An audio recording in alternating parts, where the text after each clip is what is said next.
So I'm going to introduce you to, we're going to just do some soft tackles, easy stuff. The handout that I send out has a list of all the different colors. Now, what you have is a sheet like this or similar to that in the handout that John Kreft helped me make. I think it was quite a long time ago. So different soft tackles have different colors to catch different fish.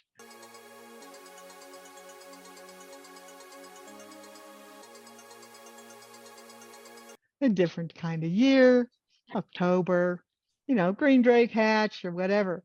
So what I wanted you to be able to look at is have your list along with John's. This is the list that was actually posted right here. Now you'll be able to say what size, what color to imitate which hat. And I got confused of which one, so John helped me design that particular chart. And of course, this is John Kreft's handout on how to tie the fly. So that's what we're going to do tonight. Now, the main material for this particular fly, of course, is the Hungarian partridge. If you look at this partridge, this one I got at Blue Ribbon Flies in Montana.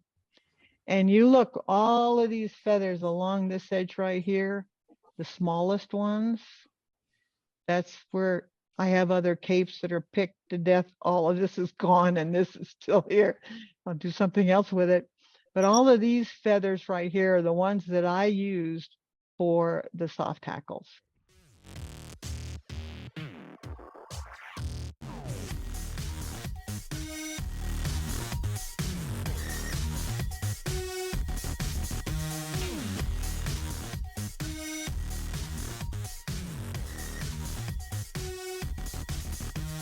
This is the fly we're going to tie tonight. So I'm going to take that off. Start over. We'll start with hooks. I got a pretty good deal the other day. I went to the fly fisher's place and they have some new guys at the shop. And this is my favorite hook. This TMC 102Y. And they had them on the half in a box outside the shop in a tray, 50% off. Well, that's the best deal. That's better than my shop deal. So I bought everything that was there, and then they're a size 13. So that's one thing. Then I have another system that I want to show you tonight. And that's my, let's see if I can turn this right side up. This is a bee box. So what I do when I buy I buy these in boxes of 100. So what I do is I cut out the top of the box and I put it in this box. So then I can have them in order from the different sizes. So from the smallest, you don't have to have them in order, but I do. It's weird. So this is the way I store those. So I can open each one of these individually when I get ready to tie a fly. So that's another little handy thing that I do. Then I have these little guys, and that's easy to take the hooks in and out of them. I have 4 of these, depending on how many flies I'm tying and what sizes. And I put little stickers on them to make sure I can remember what size is in that particular can. So tonight I'm going to use this 102Y that is a little bigger size than some of the ones on that handout, because it's easier for me to tie it when I'm doing a demo, and it's easier for you to see it too. But you tie the fly the same. When you get down to a size 20, if you're challenging to do that, then yeah, good luck with that. I go about as far as an 18, and then I'm kind of shut down. So this right here is Vivas. and that's what I like. Sometimes this particular fly, I am using this because that's the one I have, but I have lots of different threads. And whenever I need a color, I just decide to whatever color I need. And it does matter. Thread does matter. But because I have so many different colors and so many that I end up needing, I'm just going to use them until they break or they're not usable anymore. But this particular one I like because it's really, really tiny. So I'm going to put on my goggles here. I don't know if you can see that, but anyway, I've got some magnifiers so I can see better. So you start this guy, the thread, a little bit away from the hook eye. And I think one of the most important parts of these small flies is when you're tying for yourself or someone else, and they can't get the tippet through the hook eye. So making sure you don't cover up that hook eye for yourself and anybody you're tying for. And my dear sweet husband, he doesn't like that. What I do is you make sure your starting point. Al Beatty has told us many times, there's your stopping point. So when you get that far, you're going to get a little bit close for what you're doing.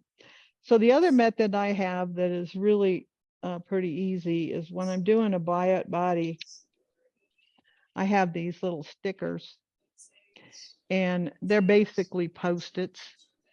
So what I do, if I'm going to do 6 of these flies, I take and strip off from the main turkey feather. I strip it off and stick it to one of these Post-its. That way I know I've got enough of those off of there at the right size and length for the fly that I'm tying. So that's the way I do that. And of course, during a demo, you don't want to get messed up where you're trying to fumble with a piece of material and you're going, oh, I can't get to that material, it's yucky. And so I can always just pick up another one. So now you've got this long piece of buyout body, and it's a little bit too long because when you start wrapping, you're going to end up with too much. So you just cut off just a little bit of this guy because it's for a longer hook shank. And then you take this guy and it's got an edge to it. I like to have the edge pop up. And then you just lay it up against there and tie down on it. It doesn't even matter if it twists around anywhere. It just doesn't matter. So keeping it in a certain position, just wrap it down, it doesn't matter. So when you hold it so the little edge is towards you. And I clip it with my fancy little pliers. And then you can use your handy dandy bodkin and put it over there either way you want. Doesn't matter. Because you can, if you're careful, you won't muck it up. So this came out where the edge is forward. So the spine part won't pop up. It'll be flat. If you turn it the other way, this little spine will pop up on the top. It's just a different tie. In this case, because the skinnier part of the barb is going to lay over top of that part that pops up. So now you've got a very smooth body right there. You guys see this okay?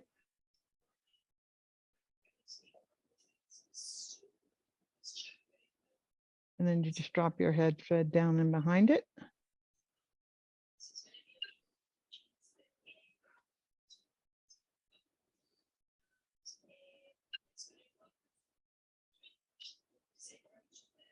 Once you got it secure, and I turned turn this upside down. Make sure I've got it wrapped down. And I let it go. Hopefully it doesn't spring back and ruin the demo. Then you've got this little tag sitting out here. You just come in here with your scissors, clip it off, and hopefully you don't clip your thread.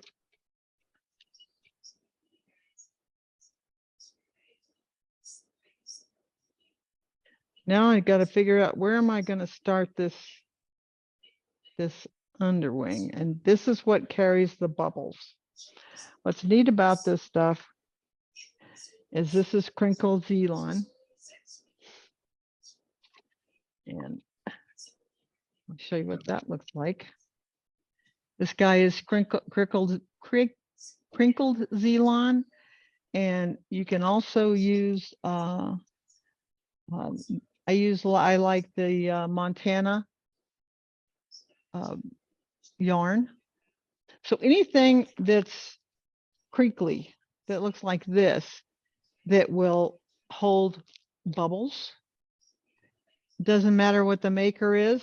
I just happen to like the stuff I get from Blue Ribbon Plies. So what I do is wrap that around, pull it down. Now I'm going to gauge where I want. I got enough body from here to here. I got a little bit, and I can save a little material by doing this. Now, some of our tires are so talented, they don't need to leave this part right here.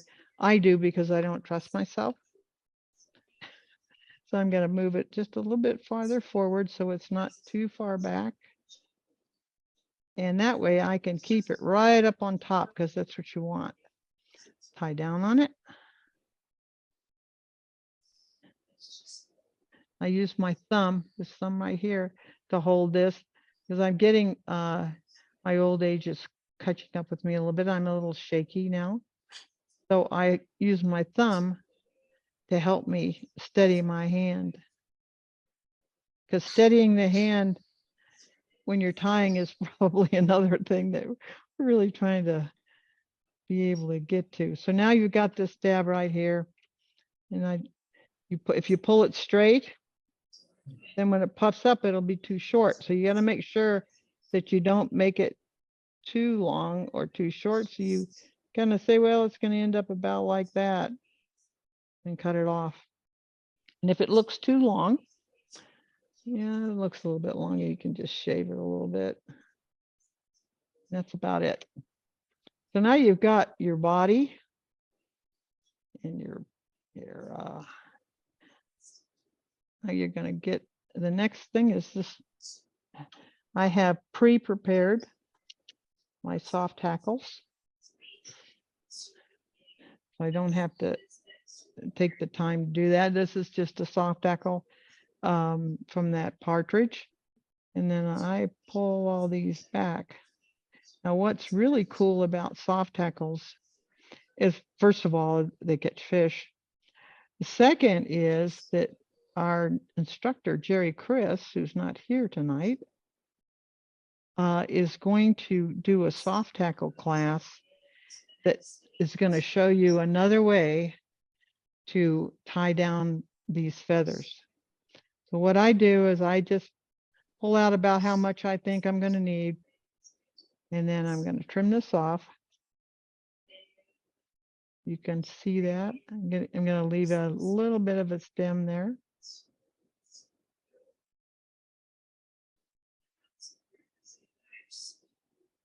Now I'm going to tie this down. This right here ends up being your tying point. You can see the tie-in point. Lay that down. Tie down on the feather. Now I have my fancy hackle pliers from Radio Shack. That's probably out of business by now. And this is an electrical clip is all. I'm going to pull it back and hang on to these feathers and let them slide through your fingers. Make sure you get all of them.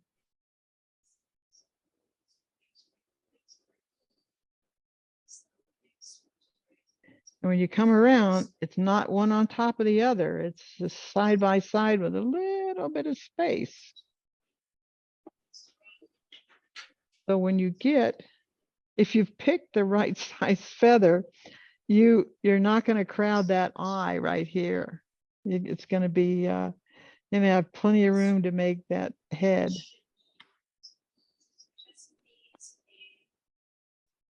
This looks like one that might be just right for catching fish. Got a couple of fibers there.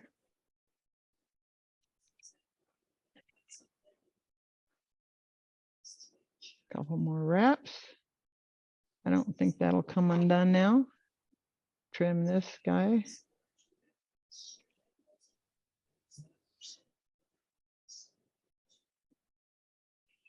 And there we go. I build up a little bit of a head here.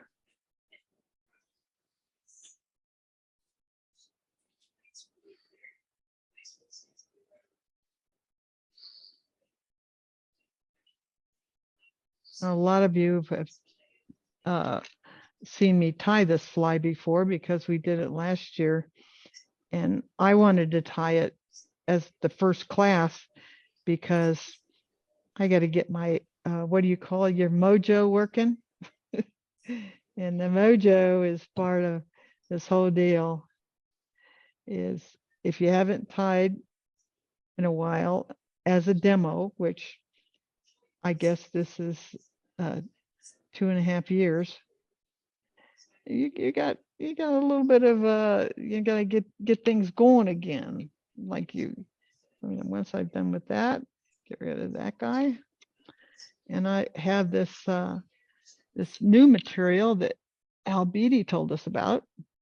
This stuff right here, this head cement that we used to use this for our horses.